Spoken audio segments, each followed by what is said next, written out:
वीरांगनाओं की इस धरती से मुझे देश भर की बेटियों के लिए एक अहम अभियान शुरू करने का अवसर मिला है। जहां अजमेर से एचपीवी वैक्सीनेशन अभियान शुरू हुआ है। ये अभियान देश की नारी शक्ति को सशक्त करने की दिशा में अहम कदम है। साथियों, हम सब जानते हैं कि परिवार में जब मां बीमार होती है तो घर बिखर सा जाता है। अगर मां स्वस्थ है तो परिवार हर संकट का सामना करने में सक्षम रहता है। इसी भाव से भाजपा सरकार ने महिलाओं को संबल देने वाली अनेक योजनाएं चलाई है। साथियों, हमने 2014 से पहले का वो दौर देखा है जिसमें शौचालय के अभाव में बहनों बेटियों को कितनी पीड़ा, कितना अपमान झेलना पड़ता था।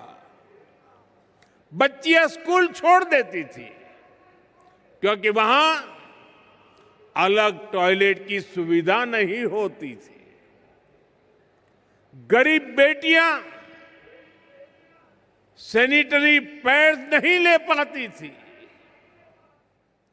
पहले जो सत्ता में रहे उनके लिए ये छोटी बातें थी, इसलिए इन समस्याओं की चर्चा तक नहीं होती थी। लेकिन हमारे लिए ये बहनों बेटियों को बीमार करने वाला, उनके अपमान से जुड़ा संवेदनशील मसला था।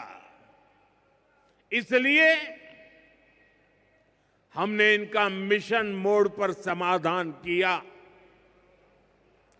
साथियों, गर्भावस्था के दौरान कुपोषण माताओं के जीवन के लिए बहुत बड़ा खतरा होता था।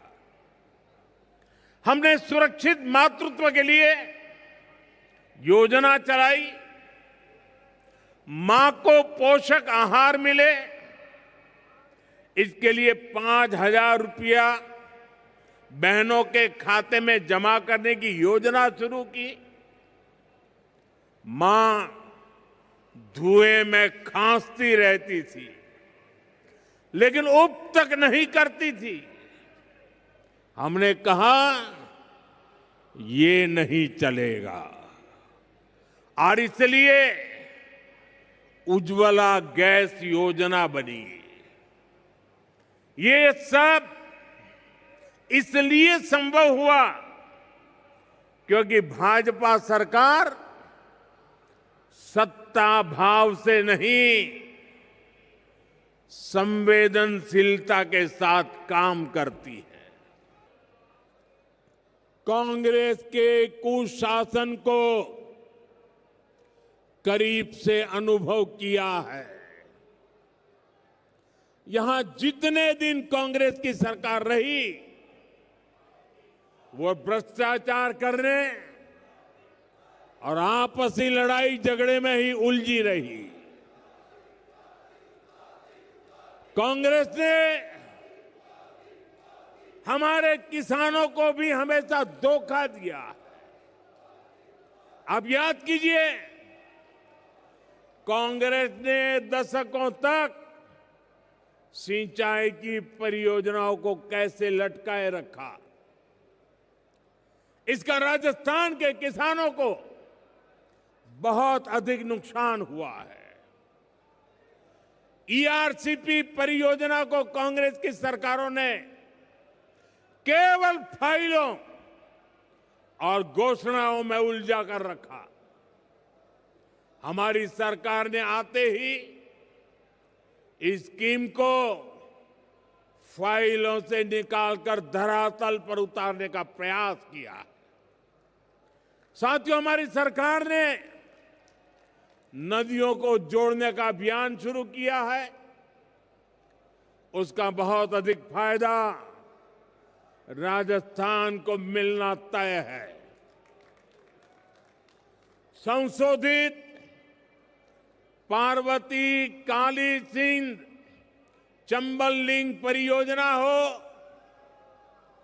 यमुना राजस्थान लिंक प्रोजेक्ट हो, डबल इंजन सरकार ऐसी अनेक सिंचाई परियोजनाओं का लाभ किसानों तक पहुंचाने के लिए प्रतिबद्ध है। आज भी झालावाड़, बारां, कोटा और बूंदी जिले के लिए पानी की अनेक परियोजनाओं पर काम शुरू हुआ है। हमारा प्रयास है कि राजस्थान में भूजल का स्तर भी ऊपर उठे। अपने बच्चों को पालने में ही राष्ट्रभक्ति का संस्कार देती है। राजस्थान की ये धरा जानती है कि देश का सम्मान क्या होता है, और इसलिए आज राजस्थान की इस धरा पर मैं आप लोगों से एक और बात कहने आया हूं। साथियों, हाल ही में दिल्ली में दुनिया का सबसे बड़ा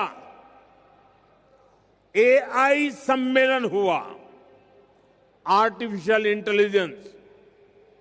इसमें दुनिया के अनेक देशों के प्रधानमंत्री, अनेक देशों के राष्ट्रपति, अनेक देशों के मंत्री उस कार्यक्रम में आए थे। दुनिया की बड़ी बड़ी कंपनियां, उन कंपनियों के कर्ता धर्ता, वो भी एक छत के नीचे इकट्ठे हुए थे। सबने भारत की खुले मन से प्रशंसा की। मैं जरा राजस्थान के मेरे भाई बहनों से पूछना चाहता हूं, जब दुनिया के इतने सारे लोग भारत की प्रशंसा करते हैं, ये सुनकर के आपको गर्व होता है कि नहीं होता है? आपको गर्व होता है कि नहीं होता है? आपको अभिमान होता है कि नहीं होता है? आपका माथा ऊंचा हुआ या नहीं हुआ? आपका सीना चौड़ा हुआ कि नहीं हुआ? साथियों, आपको गर्व हुआ, लेकिन हताशा, निराशा में डूबी, लगातार पराजय के कारण थक चुकी कांग्रेस ने क्या किया, ये आपने देखा है। दुनिया भर के मेहमानों के सामने कांग्रेस ने देश को बदनाम करने की कोशिश की। इन्होंने विदेशी मेहमानों के सामने देश को बेइज्जत करने के लिए पूरा ड्रामा किया। साथियों, कांग्रेस पूरे देश में लगातार हार रही है, और गुस्से में वो इसका बदला वो भारत को बदनाम करके ले रही है। कभी कांग्रेस आईएनसी यानी इंडियन नेशनल कांग्रेस थी, लेकिन अब आईएनसी नहीं बची है, इंडियन नेशनल कांग्रेस नहीं बची है। आज वो आईएनसी के बजाय एमएमसी बन गई है। एमएमसी यानी मुस्लिम लीगी माओवादी कांग्रेस हो चुकी है।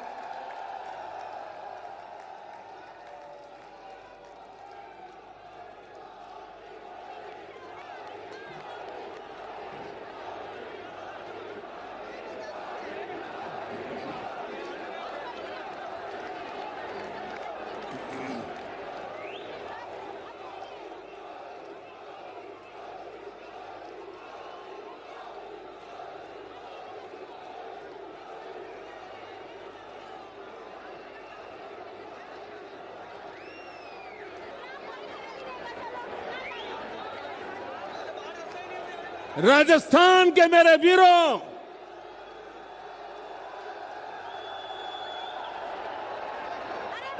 इतिहास गवाह है, मुस्लिम लीग भारत से नफरत करती थी और इसलिए मुस्लिम लीग ने देश बांट दिया। आज कांग्रेस भी वही कर रही है। माओवादी भी भारत की समृद्धि, हमारे संविधान और हमारे सफल लोकतंत्र से नफरत करते हैं। ये घात लगाकर हमला करते हैं। कांग्रेस भी घात लगाकर देश को बदनाम करने के लिए कहीं भी घुस जाती है। कांग्रेस के ऐसे कुकर्मों को देश कभी माफ नहीं करेगा। साथियों, देश को बदनाम करना, देश की सेनाओं को कमजोर करना, ये कांग्रेस की पुरानी आदत रही है। आप याद कीजिए, यही कांग्रेस है जिसने हमारी सेना के जवानों को हथियारों और वर्दी तक के लिए तरसा कर रखा था। ये वही कांग्रेस है जिसने सालों तक हमारे सैनिक परिवारों को वन रैंक वन पेंशन से वंचित रखा था। ये वही कांग्रेस है जिसके जमाने में विदेशों से होने वाले रक्षा सौदों में बड़े बड़े घोटाले होते थे। साथियों, बीते 11 वर्षों में भारत की सेना ने हर मोर्चे पर आतंकियों पर, देश के दुश्मनों पर करारा प्रहार किया। हमारी सेना हर मिशन, हर मोर्चे में विजयी रही। सर्जिकल स्ट्राइक से लेकर ऑपरेशन सिंदूर तक वीरता का लोहा मनवाया। लेकिन कांग्रेस के नेताओं ने इसमें भी दुश्मनों के झूठ को ही आगे बढ़ाया। देश के लिए जो भी शुभ है जो भी अच्छा है, जो भी देशवासियों का भला करने वाला है, कांग्रेस उस सबका विरोध करती है। इसलिए देश आज कांग्रेस को सबक सिखा रहा है।